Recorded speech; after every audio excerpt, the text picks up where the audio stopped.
use about 2 minutes to introduce him and give you a very brief introduction. He has been a great achiever, but small highlights I will give now. Dr. Krishna Kumar is the Managing Director of Giract, which is a food business research and consultancy. He is basically a chemical engineer and then did his computer science and then management science for his doctorate. He has a long management experience and you will see that once he starts speaking, both in India and abroad. And before he started out as a food industry consultant with more than about 40 years ago and in Geneva. His expertise and experience is in consumer marketing, which he had when he was with GlaxoSmithKline in Delhi. He's published many articles on food ingredients, which is his specialty. He does both research and consultancy in that area. And of course, he has presented papers and published in this area for a long time. With his vast experience in international food and food ingredient markets, their trends and opportunities, he has had numerous opportunities to manage strategic as well as operational projects in the ingredient sector across the world. And he has initiated landmark studies on starches, polyols, wheat gluten, hydrocolloids, savory flavors, mineral supplements, antioxidants and emulsifiers. This is just a small list.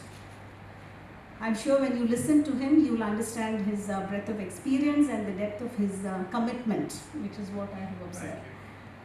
So over to Dr. Krishna Kumar.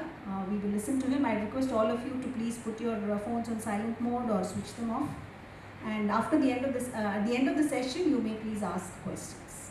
Thank you very much. Dominating this field, it's good for food science. Basically, what we're going to do today is I'm going to share with you what I see as food, and you'll see as I go along that there are many facets to food, and that's what is possibly the most interesting thing, because when we start to look at food, our own experience is first starts at home,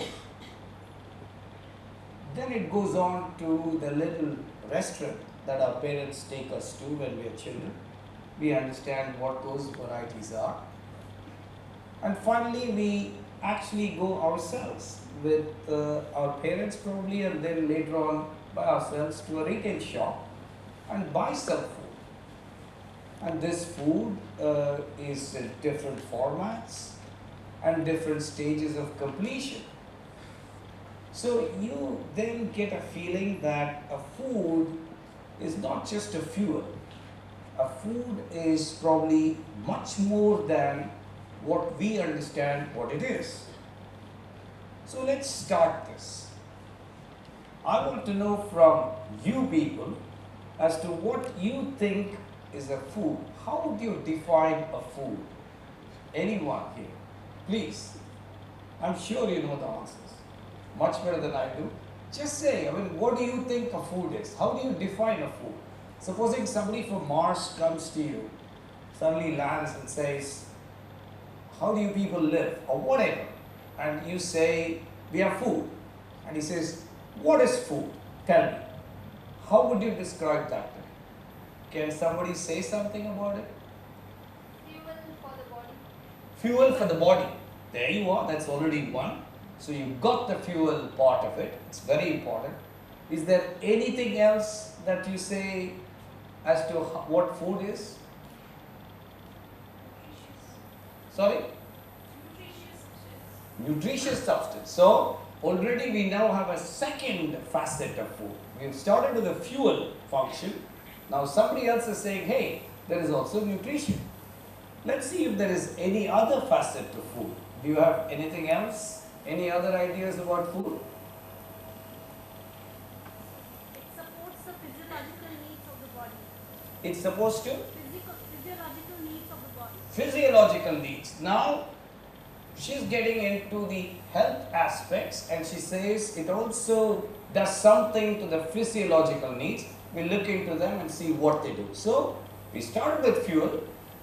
which is very good. Then we went to nutrition, and now we are on to physiological. Already you see that there are at least 3 facets to food. Let's see more. I mean, there must be more, right? Because food is something that's everywhere. Food is what we really want to live for sometimes. Food is something that drives all of us. Food is something that everybody craves for. We know we can't live without food. So food is in the center of this world. So you can't just have 3 definitions. It has to be more. Food has always been there for millions of years. So what's so great about food? And I think you start by getting some kind of definitions of food, trying to understand the facets of food. That is what a food scientist should do first of all. Because normally, as food scientists, we look at the chemistry, we look at the technology, and we just put on blinkers, and we look at the fuel part, we look at the nutrition part, and we look at the physiological parts even. But can a food be more than that? As the Oxford Dictionary says, any nutritious substance that people or animals suddenly, they don't talk about cars, so the fuel doesn't work that well, but certainly it goes from human beings to animals, eat or drink, or then we come down to the plants, which absorb in order to maintain life and growth.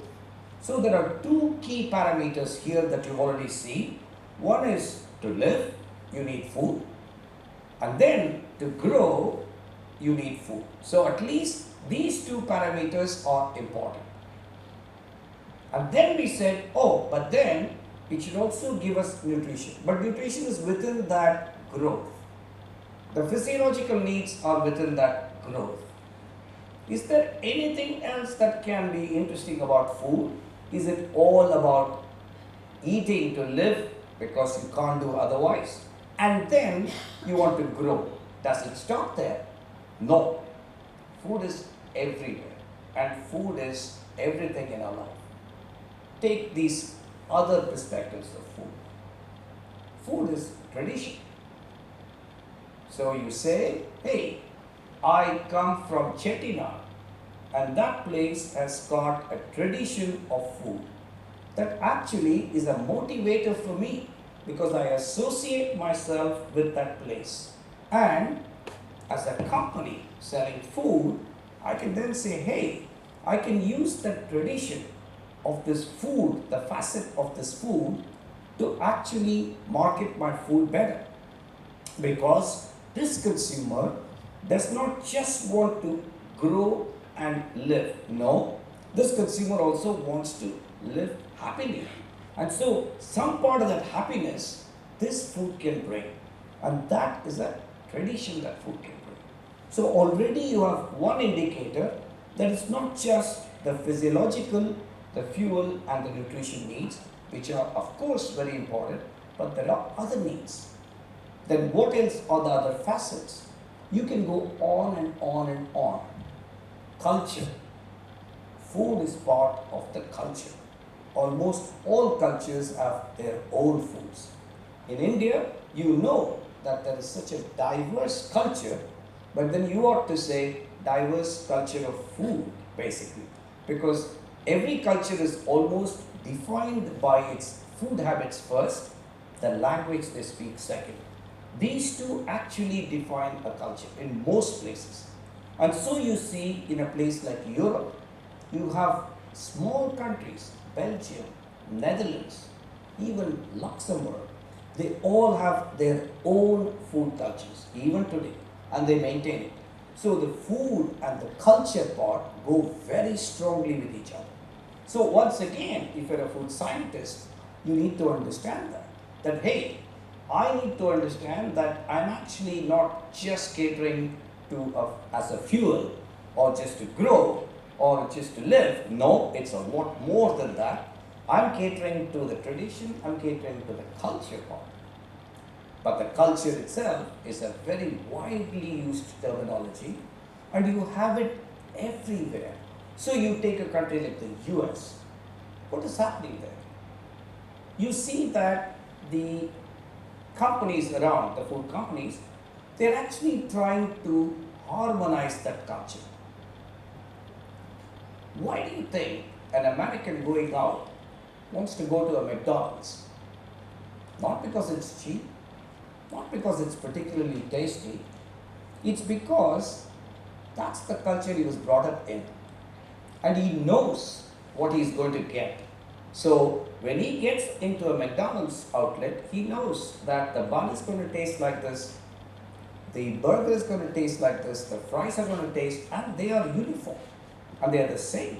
So what actually McDonald's has done, most importantly, is to ensure in the consumer's mind, in your mind, in my mind, that don't worry, whenever you step into a McDonald's, you will get the same burger.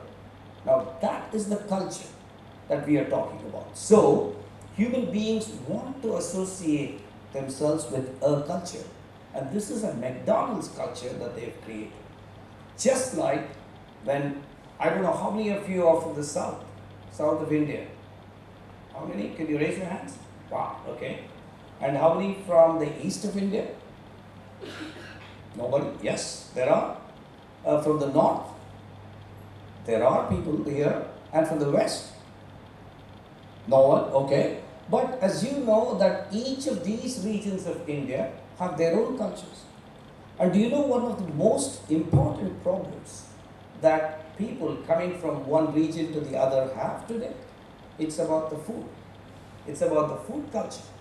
So when I move from here, if I'm a Tamilian or I'm a South Indian, I move to Delhi, one of my first problems is to get used to that food. Now, if it is a fuel, if it's only for physiological needs and if it's only as a nutrition, I should do that. It's the same potato, same calories. But I don't. Why? Because that's not the culture I was brought up with. And so it's very important for, as a food scientist, to understand that. And many food scientists don't take this into account when they go for their first job. They go in and say, oh, I know all the technologies. I know fermentation, I know how to measure this bacteria, I know everything. And then the marketing guys come and say, no, you're not going to do any of those. This is a very soft processed product, so you don't process it at all. And so you don't understand why.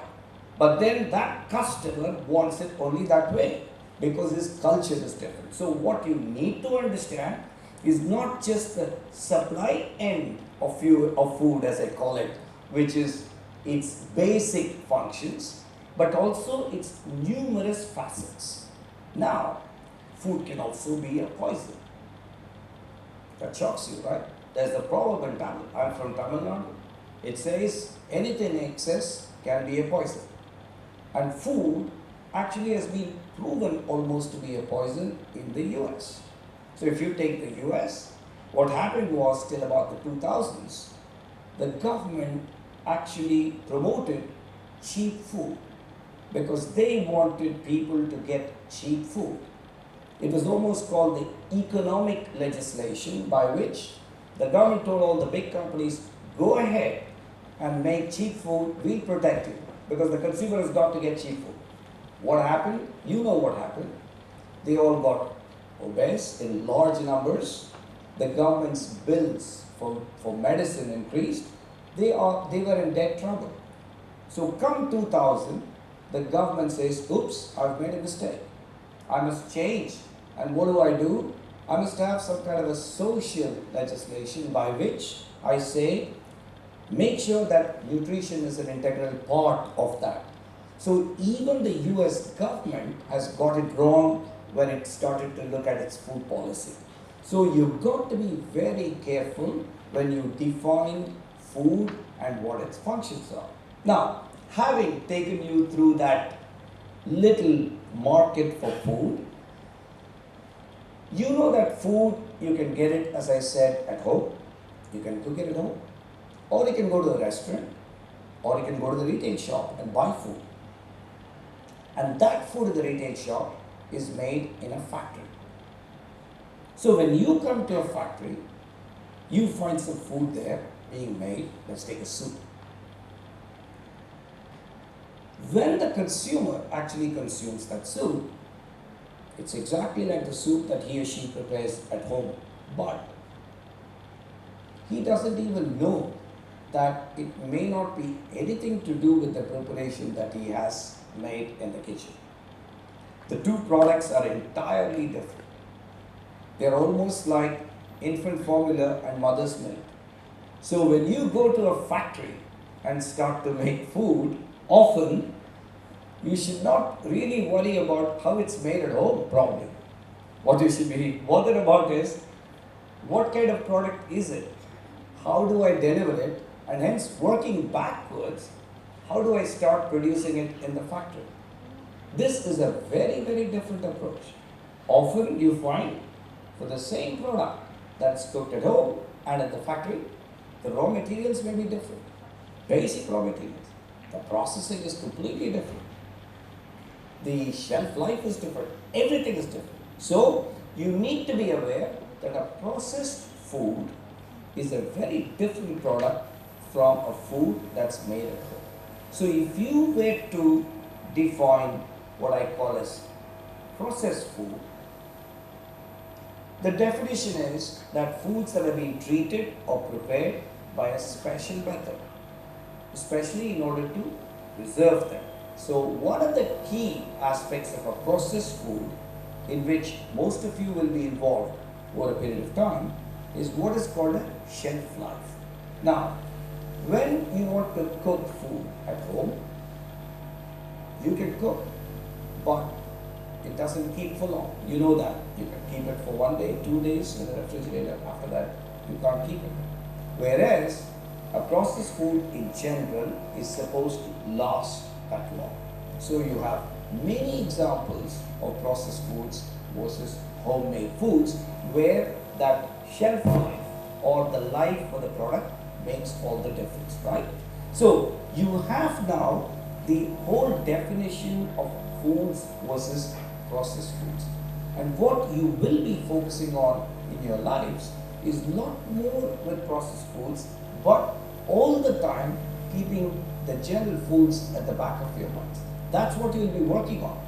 The model is your food, but what you will be making probably is a completely different product, which you will have to help the consumer understand and be honest about it and communicate all the benefits and the differences over regularly cooked food. And it's the biggest challenge that the industry faces today across the world, right? So, if you were to then go and look at foods in India generally,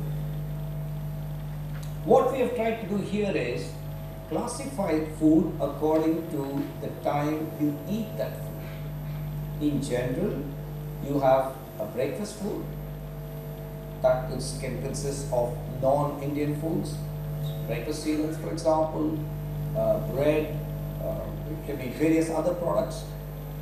On the other hand, it can also be local Indian foods. It can be an idli or whatever. You take parathas, whatever. Then you have a lunch or dinner, the two major meals. You have a separate section called snacks, which is an in-between meal. That is, it's between lunch and dinner or breakfast and lunch, invariably. You have desserts, which are sweets, and they normally tend to be classified in snacks in India, but abroad you tend to put them in a different category because invariably after dinner you eat a dessert. And finally, the beverages, which just go right through the day. So these are more or less the kind of foods that you consume, and this is going to be the case for all of you. You'll be working more or less on all these kinds of products. What is interesting is, when you look at foods in India, what you're saying is there are foods which are Indian and there are foods which are non-Indian. For example, an instant noodle is a non-Indian food, right? Whereas a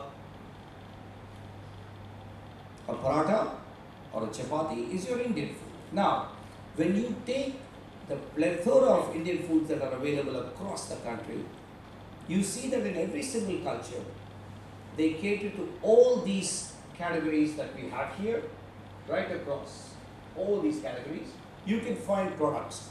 You can find products for all these, except that you may not find the products in a retail shop yet, but you do find them in the kitchen And in almost all the cases, you find it in the food service, by which I mean the restaurants, for example.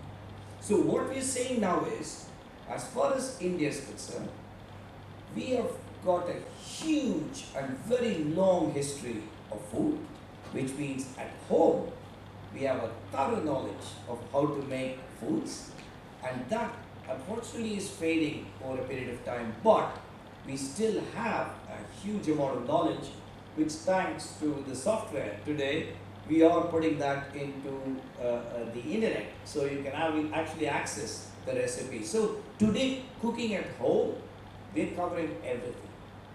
The restaurants, they take care of everything that's difficult to cook at home. So today, between the two, you cover everything. So you ask the question, why processed food at all if these two are good enough? Well, you have two major reasons. One is the cost. You're going to see that over a period of time, processed foods will get the cost down enormously because of the quantities made, because of many, many reasons. So first reason is the cost. Home cooking is very expensive. Cooking and eating at the restaurant is also expensive. So you need a methodology of eating food which is cheap. Now that is only possible through the processed food industry. The second reason is the shelf life, which we said earlier. You want to keep food for 10 days, 15 days. It's not going to be possible either through your home cooking or through your restaurant cooking. You need the help of the food science based processed foods. So processed foods will play a dominating role in all countries over the future. It is already playing a huge role in the developed world. In China, if you go, processed food industry is enormous, it's taken over, and in India it's still small, but over a period of time it will be huge, and at that time people like all of you will be required to help India reach that goal of producing good quality, nutritious, and at the same time inexpensive food to everybody. And that goal probably can only be met through food science. That goal cannot be met through the kitchen or through the restaurants. And this is a very important point that you need to hang on to. Because once again, I'm saying that if you need to supply relatively inexpensive, but at the same time good quality and long-lasting shelf-life foods to the people, neither the home kitchen nor the restaurants can help you with.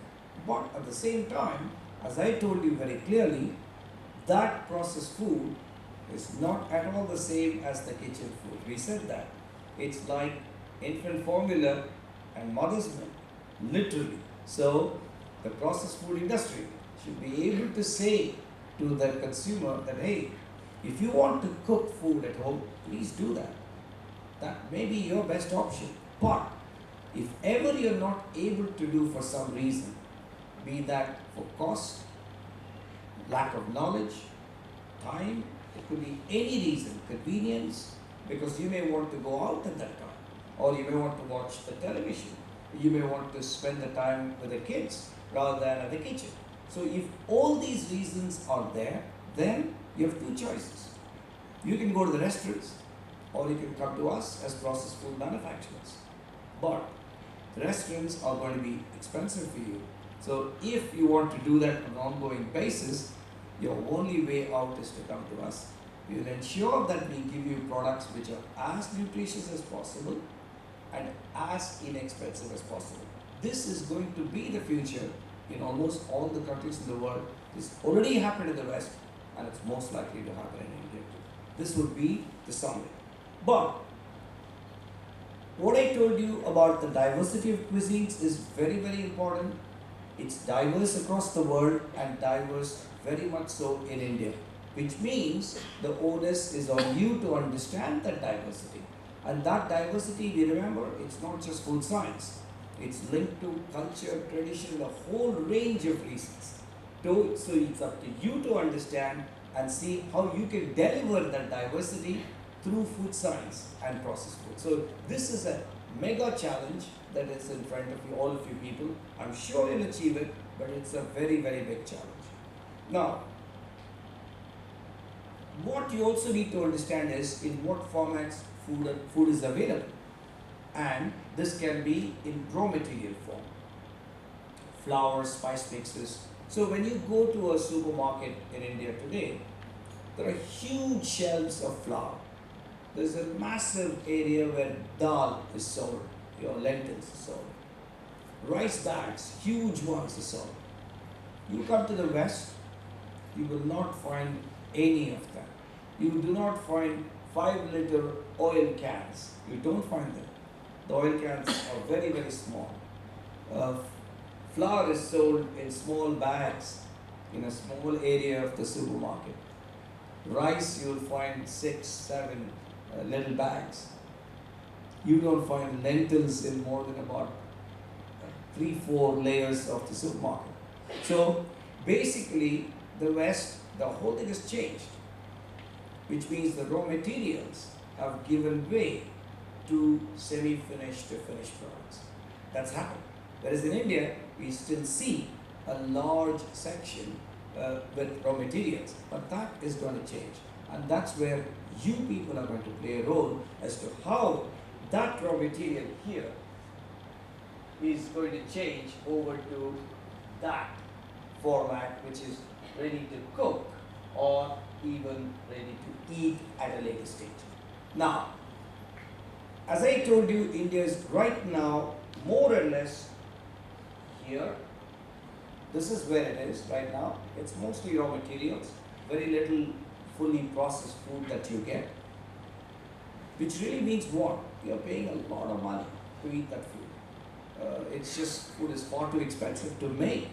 How much your wastage, the time that you spend, you could be doing so many other things. So in all those ways, it doesn't work. But emotionally, it's completely a different matter. The mother feels that she must give a very nutritious food to the child, so she puts into the lunch box parathas with ghee dripping and deep fried potatoes, and she says this is homemade food which is very healthy, and to me that looks exactly like a burger with french fries. It's the same with so much fat in it, but that is all about emotions. That's not going to go away soon, but over a period of time you will see the same mother trying to go from that to that, which is ready to cook. The ready to cook provides a lot of benefits. In what ways? The ready to cook, first of all, is cheaper than a ready to eat food. A ready to eat food today, if you go and buy these boxes of whatever, chana, masala, whatever, they cost about 100 rupees per pack.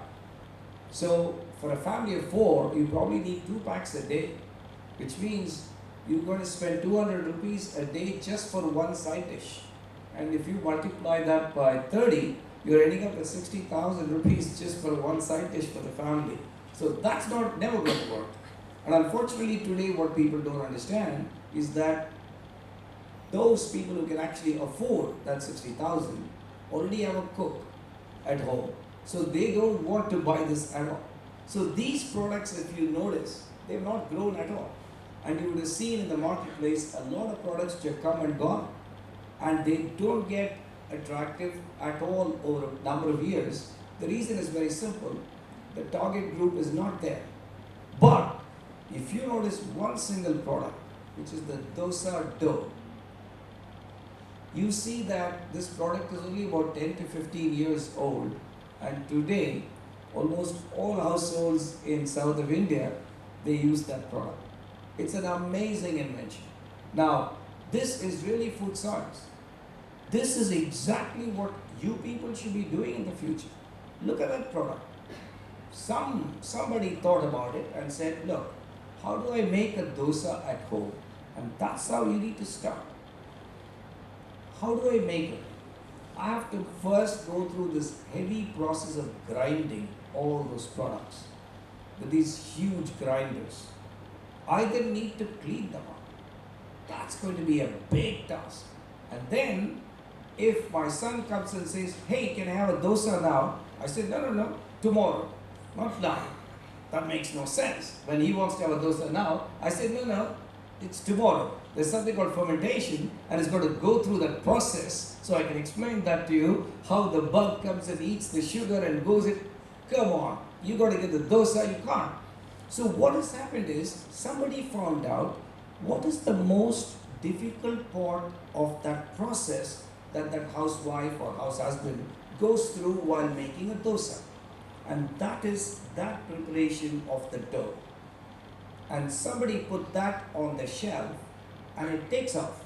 But it still needed other inputs such as the chilled shelf in the supermarket, the refrigerator at home. So once you add all these inputs, the dosa dough becomes a reality. Plus, the dosa dough is much cheaper to buy than the dosa at the restaurant. So it is still very, very cost effective. So it gives you the best of both worlds. On one hand, it lessens all the hassles that you have to make a dosa, but at the same time, it provides you with that benefit of cost. And this will be the biggest challenge for food scientists for every single product. Dosa dough is just one, but there are 1 million solutions waiting to happen, and you can all make it happen. And this is how you need to think about food.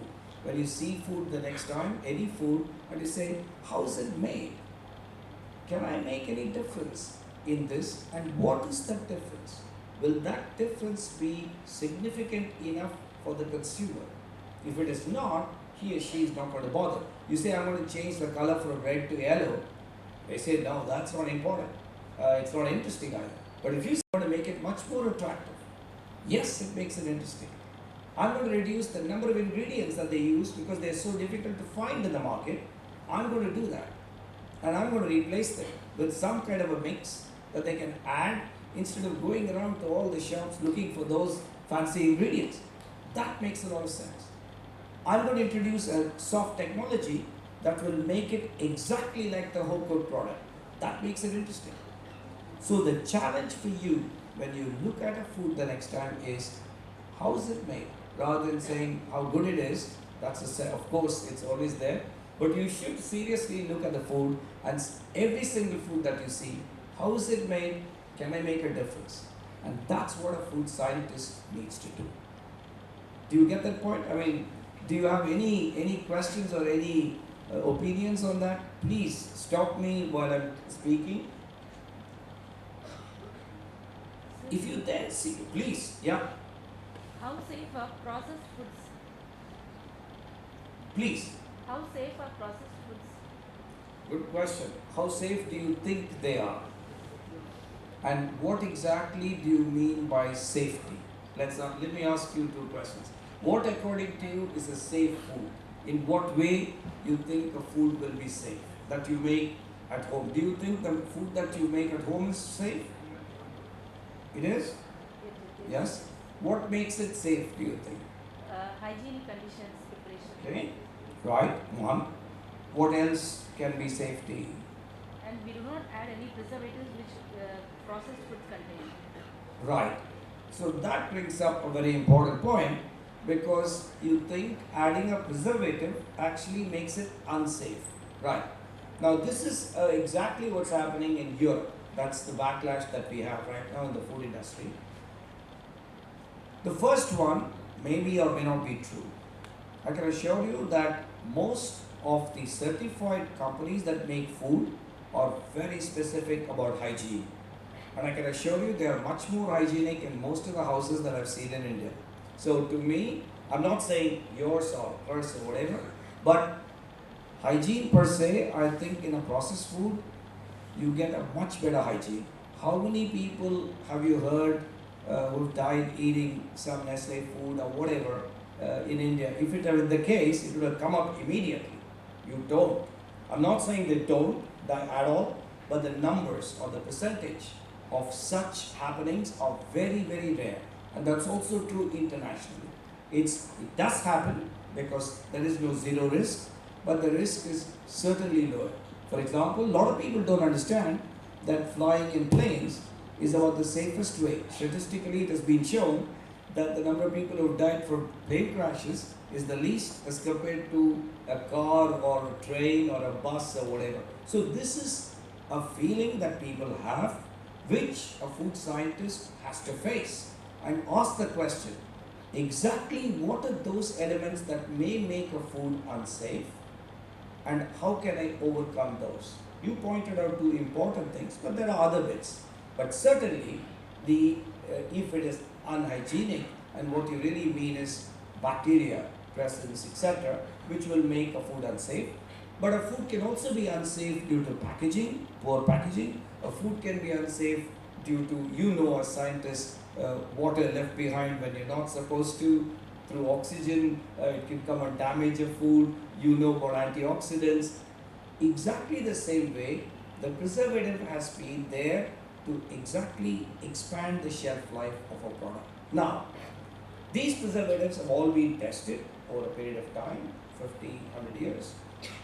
In labs first, and they were given what is called an E number. I don't know how much you know about all those, but they were certified by authority, scientists like you, and then they've been used over the last about 50, 100 years.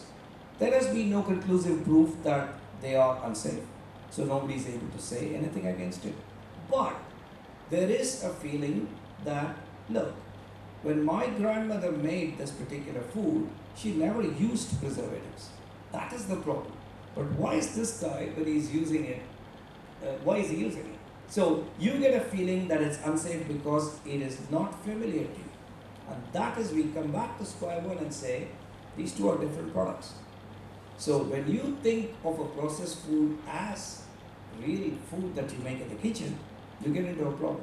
So you need to differentiate the two and say, this is a completely different product. It may have a preservative, it may have an emulsifier because it's got to mix the water and the oil, it may have other needs, but it's a different product. And from there on, if you look at it from that point of view, as a food scientist, I would say, processed food is as safe as you want it to be. So it's really up to the company that makes the product which can make it safe. You talk of lead levels, for example, in some noodles. I don't want to name any brand, but you certainly are all aware. But when you see the overall lead levels in food in India, I'm astonished, I'm shocked.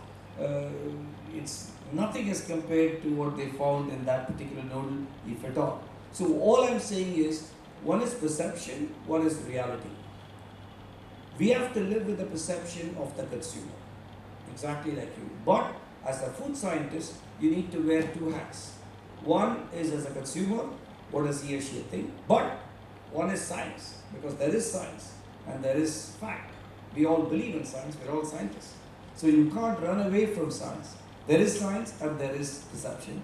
You'll have to marry the two carefully and explain to the consumer over a period of time, and which we're not doing very well, but not only here, all over the world. But over a period of time, you'll have to speak to the consumer and explain about this particular aspect, and hopefully they'll understand. Is that okay? Thank you. Wow. This is how you can say more or less foods have evolved over time. First, it was completely at home. There were no restaurants. Then came the restaurants. So you had to go to the restaurant, eat there, come home.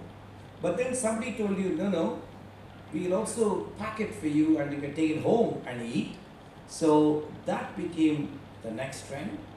And then we saw all these masalas and everything else slowly coming up. When they said, look, you got 5 different spices which you got to use. You got to buy them, you got to store them, you got to make them. Instead, if we can mix it all for you, that's good for you. So we got to that stage, which then led to a whole diverse range of foods, not just your traditional homemade foods. You suddenly saw popcorns, you saw chips, which you never could actually dream of making at home. Suddenly you saw that these products were available, which then too went to your ready to eat or ready to cook kind of foods. So you already see that India has come a very long way, and people don't realize that. People still think that we are cooking at home, but we all only want somebody else to cook at home, not us. We always say, no, we should maintain tradition, we should maintain culture. And then you ask the question, are you willing to cook at home? He or she says, no, not me, but all others should. And they should keep, it's like telling Brazil that they should keep all the rainforests while we all will keep destroying because we want rains, so they should keep the rainforest. That's not fair. So if no one's willing to cook, then you have no right to ask somebody else to cook, right? So what I'm saying is, this trend has happened all over the world. And the only thing is, in terms of the size, the speed and the shape of what the final product is, the West has moved a long way. China is moving that way, and I don't see India escaping that trend. There is absolutely no way. The only question is how fast and how soon will that happen. So there is no way of going back. I just wanted to ask any one of you, would you spend the same time in the kitchen as your mother did? That includes the boys. Would you, anyone who says that they would like to spend the same time in the kitchen as their mother? Anyone? Nobody. So, where do you go from there? You got to eat. So, you can't buy in the restaurants. What do? This is exactly the driver which will push products onto the retail shelf from packaged foods. And this is something that you need to understand as food scientists. Now, it's a very quick look at the global processed food industry. These numbers don't mean that much only because the nature of the processed food industry is very different across countries. So you have a West or Japan which is very advanced in terms of the products. So you find, as I told you, finished products. Can you imagine making a pizza at home today? You don't. Very soon you will stop eating pizzas in the restaurants because they will be very, very expensive. You will go and pick up a frozen pizza or a chilled pizza like everybody else in the world. And this is the kind of stuff that's going to happen all around. And if you see countries here, what is striking is not just the size, but it's really the percentage growth rates. Where the growth rates are currently is there and there. But if you look at the FDI that's going into the food industry, that's enormous. That's more than 20-25% growth rate today. So what we're saying is that percentage that you're seeing 10 to 15% is very likely to be much, much more in India than coming years. Which really means who is going to feed those industries with food scientists? That is the key question, and that's where I've come to you to say that you're all very lucky to be born at this time in India, where India will certainly require food scientists. But being a food scientist, I told you, is not just about titrations and alkali versus acid, etc. No, it's a lot more, we said, right? It's about understanding food. It's understanding consumers. It's understanding emotions, cultures, traditions, and everything. So in order to be a food scientist, you will have to be a multidisciplinary person. You will have to open out to everything. On one hand, you're a consumer, and on the other hand, you're a food scientist. And that's a very difficult balance. The question that you asked is processed food safe? And you're asking that question as a consumer. And as a food scientist, you need to ask the question, how do I make processed food safe? That should be your question. So that is a very difficult question to answer, but that should be your question. How do I understand food? What are the things I can do in order to make it safe, cheap, nutritious, convenient, and available at all times? Now, those are the challenges that you need to face. And you need to understand that it's a lot more than what you simply read in books, because once you get into the food industry, that's what they will expect you to know. So you need to be opening out your minds to everything else around. So when you go to the food shop next time, don't just pick up and walk away. Read the ingredients. Why is it that this one contains wheat and why is this one contains sugar? Is sugar good for me? Why is it that there is no sugar alternative available here? What are those alternatives? How do I go about it? So these are the questions you need to ask from now onwards whenever you look at food, and not just whether it's safe, whether it's tasty. Of course, those are the consumer questions. You need to then ask the food scientist questions. What are the opportunities in the agri-food industry? What I've done is here, if you start with a form and this is your food, there is a very long line. In fact, this can be split into another 20, 30, 40 sections, subsections. But grosso modo, you have this line. You can play a huge role here. Today, the agricultural world and the chemical-based raw materials for food are seeking people to help them to understand food, because they are a very long way away from food. That is their problem. So they don't understand. So typically a Syngenta, which I believe has been bought over today by a Chinese company, is asking the question, why is it that the consumer is not understanding genetically modified products? They are so good. I can offer it at such a low cost. They are very safe. Look at the Americans. They've been eating it for 3 generations, and the only change is they become probably more obese. But nothing much has changed in them. So why is it that consumer is against it? That's because they are very far away and they need all the help from people such as yourselves to understand the product. And when you work with them, you need to know right across the chain. It's not good enough to say, I know a lot about maize, so I will work for Cargill. No good. Because you must be able to understand why that maize has to be in a certain manner. Why you can do some hybrids and you can't do some hybrids. All those questions will come up, so you need that interdiscipline. And to give you a feel, these, what we call as bulk ingredients, you have a variety of products, hundreds and hundreds of products going into the food industry. So you certainly have a mega role to play right here at this stage. The next one is what we call as the transformation, because when you pluck a fruit from the plant, you can't just go and put it into a yogurt. Simple, right? It'll just sink. So when somebody eats a yogurt, they can keep eating a yogurt, there's no fruit, and finally they get a big huge lump of fruit with the nut in it, and it's not the experience they want. So you need to transform that fruit into a puree, or into a pulp, into some dices, whole range of things.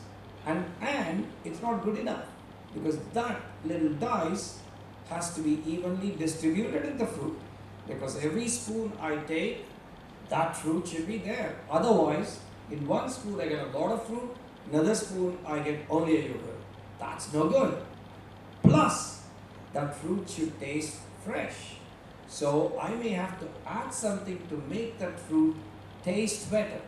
Because as you know, when you pluck a fruit from a tree, it starts dying. So the second you pluck an apple from a tree, it starts to die. And over a period of time, it loses the flavor, as you know very well, and the taste and everything else. So in order to compensate for that, you may have to add something. Again, you want the fruit to float in some instances, in which case you may think of other things, a hydrocolloid. So it's a big process to take that fruit into the yogurt for the consumer. Whereas at home, he or she will just chop some fruit, put it in the yogurt, mix it, eat it, happy. But as a food scientist, you will have to think of a huge number of things just getting that fruit into a yogurt. You understand what I'm saying? So Those are all the primary transformation of ingredients where you can play an enormous role, and India is growing significantly in that area, and they are looking for very competent food scientists right now. As you know, in India, food which is processed is right now most of the formulae come from outside, so they really don't develop products as many as we want internally. But whether the Prime Minister says or not, you have to make food in India once the volume reaches a particular level. You cannot import. And at that time, the requirement for food scientists such as you will be enormous. Just go back about 20 years ago when the computer software industry started. People studied software, but they couldn't get good jobs. There were few centers of excellence, and there was a problem because the supply of software scientists and the demand for software scientists could not be matched properly, and a lot of people are frustrated. But that was for a few years, and today you can see how that is transformed completely, and then the software industry knows exactly what kind of people they want, and they are training people to become the world's best software scientists. So the food industry, I'm certain, will become like that in the near future.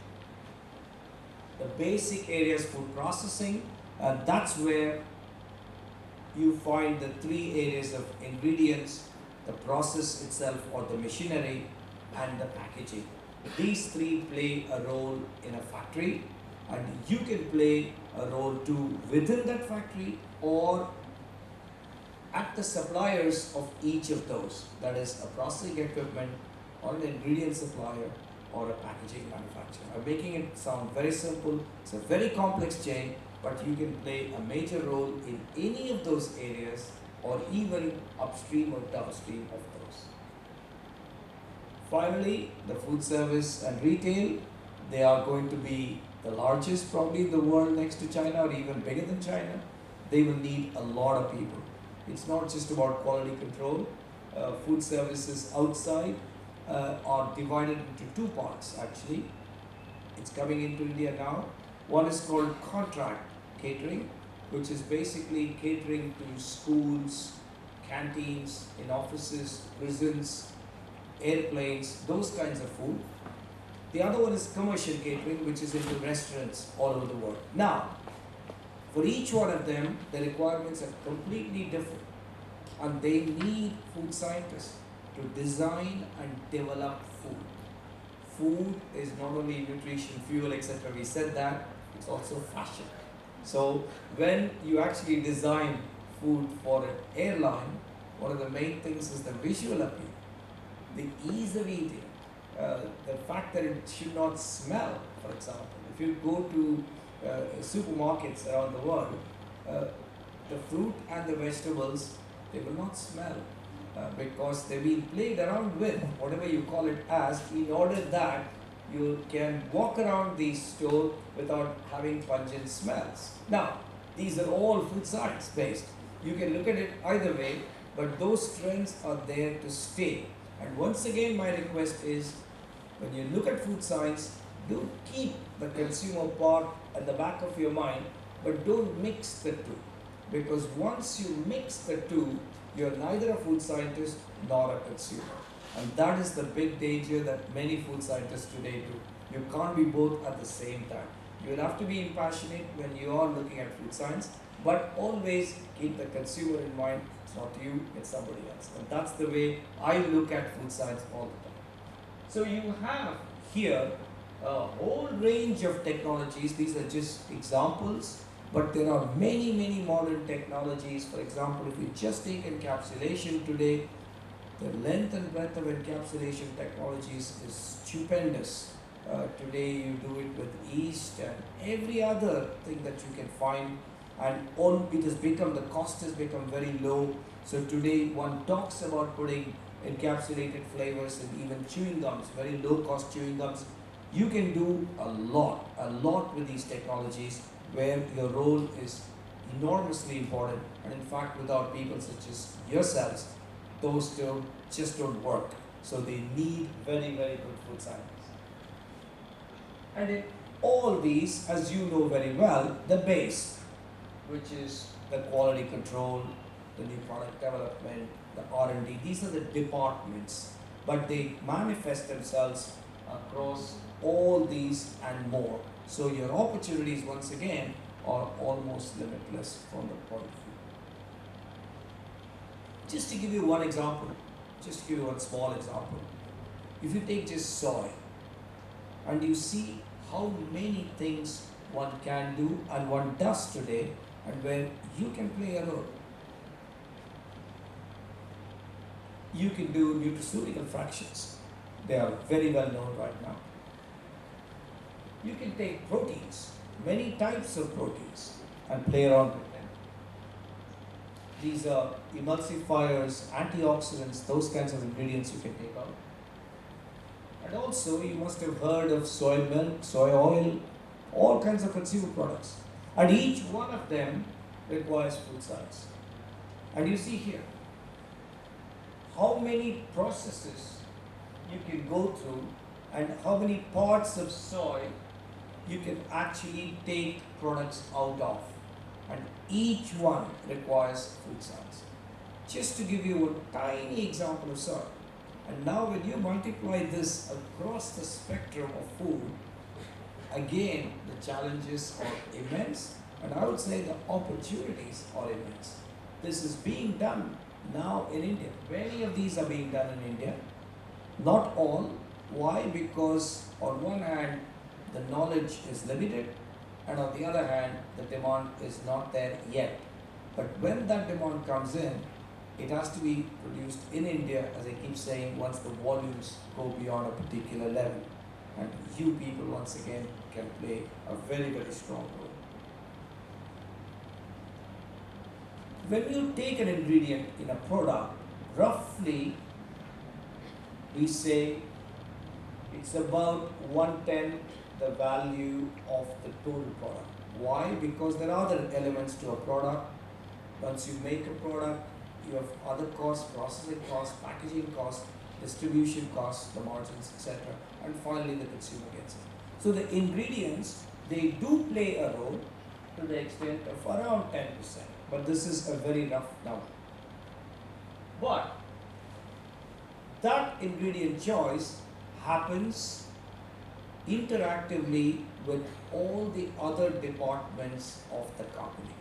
And that's where you as food scientists will play a very strong role. So today, the R&D department will have to work iteratively with the costing department, with the marketing department, with all the other, the purchase department. So you really work with all the others before you come to a final product. And this is something that you ought to be aware of, that as a food scientist, you will not just be sitting in a little lab throughout your life, just mixing something and then delivering it. No, you're making food, and as we said, food is a very complex product with lots of emotions, traditions, culture apart from the science. So you need to interact with all these people to put that food together. And that's what you see here. All these various aspects come in, the consumer trust, the clean label, and many, many other issues, which will all come back to you. And they will say that you need to make a product. What is a clean label? And you as a food scientist, you may not agree with it, but if the marketing person says the clean label is the only thing we want, you need to find a way for it, or you need to find another company to work for. So it's going to be a huge challenge for you to interact with other departments in a company and then come to a holistic food which the consumer wants. You might have heard of some of these companies, but how many of you have heard of many of these which are very, very large ingredient suppliers in the world? And you will all be interacting with many of them, if not working with many of them. They're all very keen to set up shop in India, to be in India as India grows in the food industry. We are very aware because we are at the front end with all these people. They will all be here, and they're already here, and probably I will see many of you working for many of these companies in the future. just examples, you can see some of the challenges that you're also likely to face. We've been thrown these challenges. One of the mega-sized companies in the world asked us, hey, how do we develop processed flavors? You know processed flavors, I hope. It's the Maillard reaction flavors. How do we develop them as natural molecules through to the year 2020? How do we do that? So these are challenges which are almost fundamental in the food industry today. And you may all be part of it. I'm not saying that tomorrow they're going to ask you this question. If you do find the answer, probably one of you will get a Nobel Prize. It's very tough, but you may all be part of that kind of an adventure. Again, somebody may come to you as the R&D or the food scientist and say, look, we would like to buy this company with some kind of sweetener. Can you make similar sweeteners? Can we make that at the commercial level? Do we have such a technology? Do we understand that technology? Does it work for us? For example, fermentation. I always call fermentation half science because nobody really understands why that particular bug likes that particular protein and works in that particular substrate.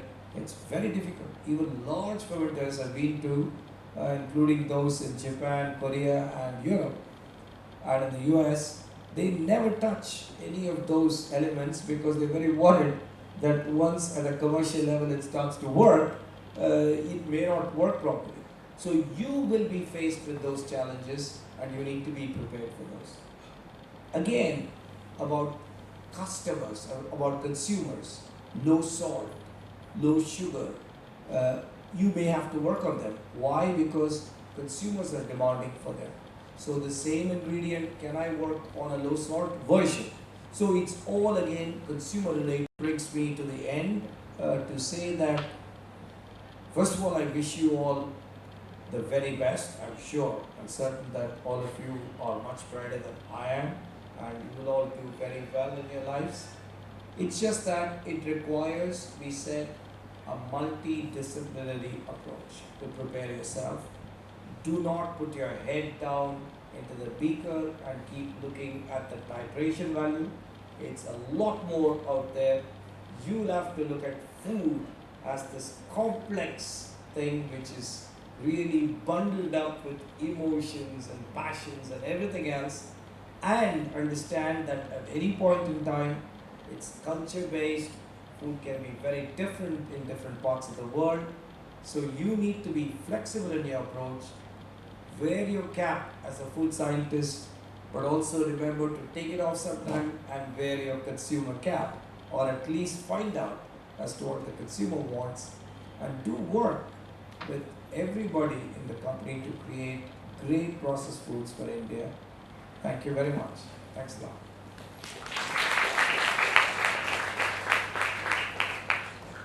If you have any questions at all, I'll be very happy to at least attempt to answer.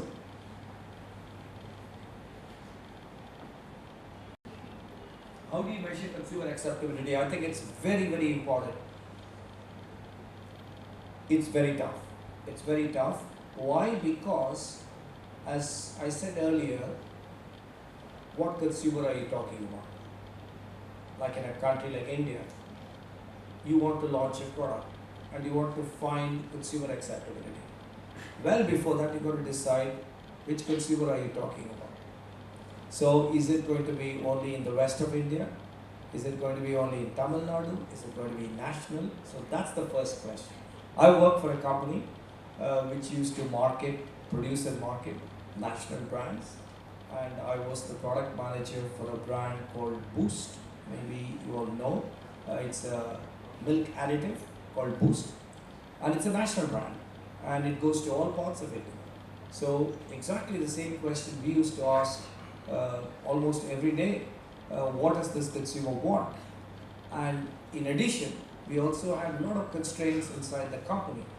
We are also marketing another product called Horlicks. So we wanted to ensure that Horlicks and Boost don't compete with each other, with the same consumer. So first of all, we have to design and define amongst ourselves, what does this product give to the consumer? For example, if you take Horlicks and Boost, we define that Horlicks, the key word is health, and Boost, the key word is energy. Then the next step was to define the consumer.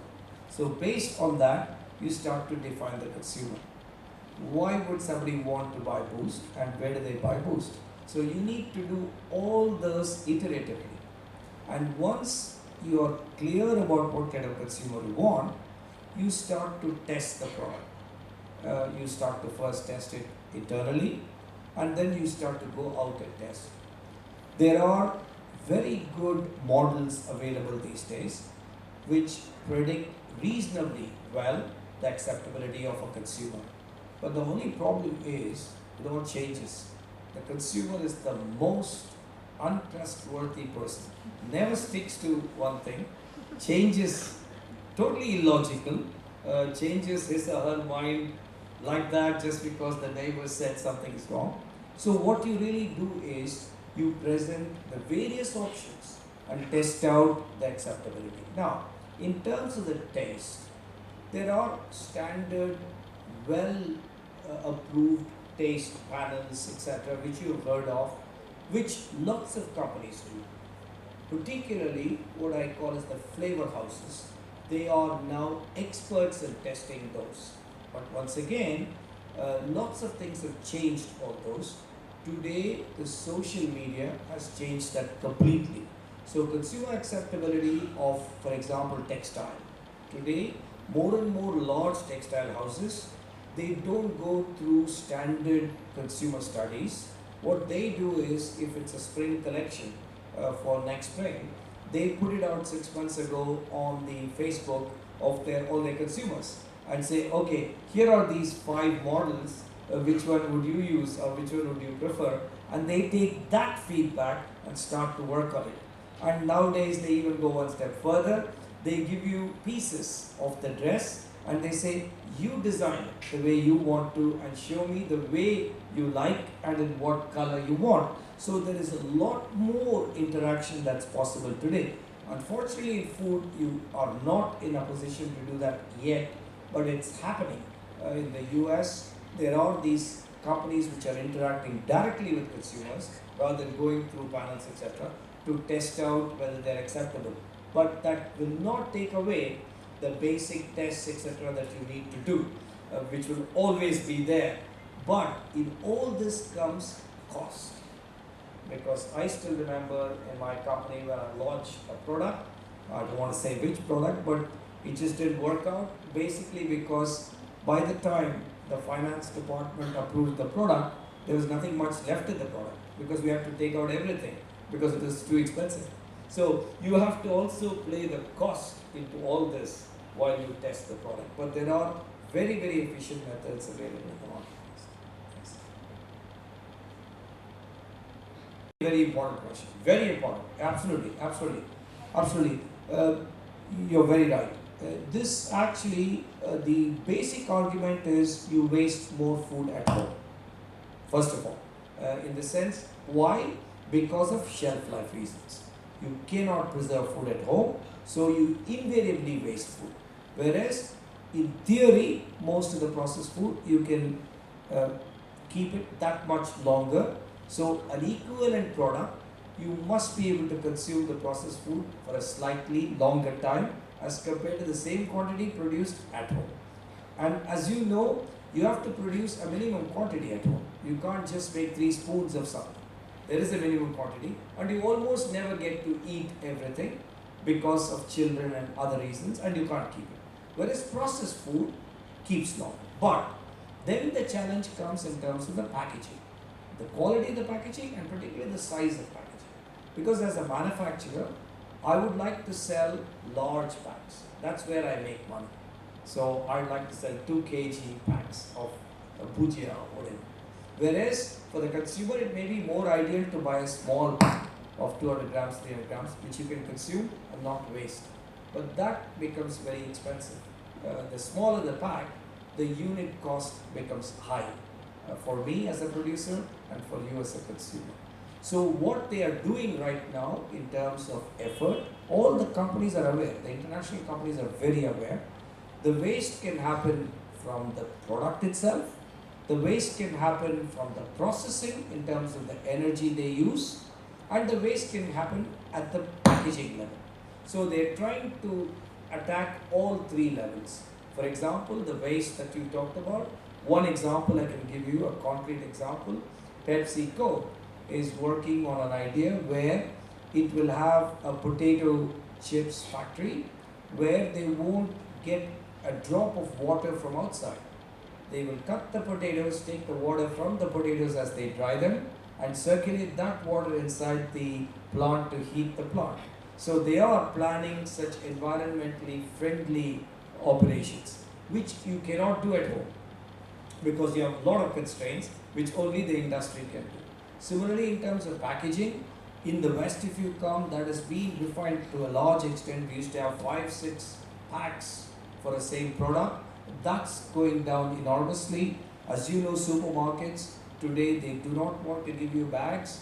At least in the West, they refuse to give you plastic bags, etc. So there is a lot being done to reduce the costs and wastage of packaging, and above all, the amount of food that you waste. And as I said, that is an individual's responsibility as much as the packaged food producer's responsibility. That company should try and sell packs which are in reasonable size, whereas the consumer should also pay a little bit more to buy packs which are small. In fact, the last one is in the food service wastage too. There's huge amount of wastage that's in the food service. You know, the doggy bag concept in the US. You go to a restaurant, you eat only 70% because